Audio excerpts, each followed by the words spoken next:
Ați văzut asta în timp ce se întâmplă. Economia de tip colaborativ a adus schimbări incredibile în industrii, de la turism și transport, la educație și la felul în care lucrăm. V-ați gândit vreodată cum ar putea arăta acest model dacă ar fi aplicat vreodată la rezolvarea problemelor tehnice în sfera producției industriale?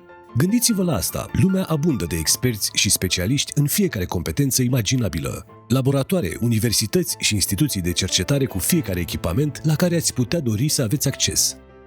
S-ar putea să faceți parte din acest club exclusivist. Sunt, de fapt, atât de multe încât este aproape imposibil să știi la cine să te adresezi când acea problemă tehnică misterioasă sau nu atât de misterioasă îți oprește dezvoltarea produsului sau linia de asamblare în mijlocul procesului de implementare.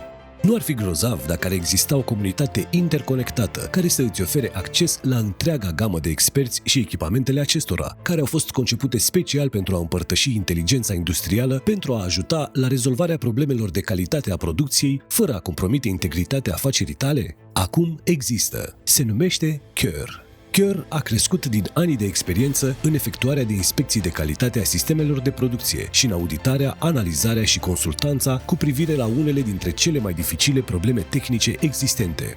Platforma dezvoltată de CURE reunește o rețea vastă de cunoștințe și resurse tehnice și vă permite să căutați cu ușurință soluția de care aveți nevoie sau lăsați-ne să găsim exact ceea ce aveți nevoie.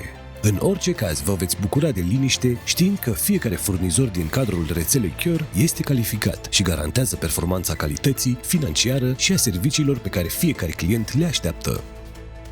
Alăturați-vă lor în laboratorul virtual CURE. Este timpul să descoperiți ce poate oferi o comunitate interconectată a inteligenței industriale. Pentru mai multe informații, vizitați www.cure-group.com.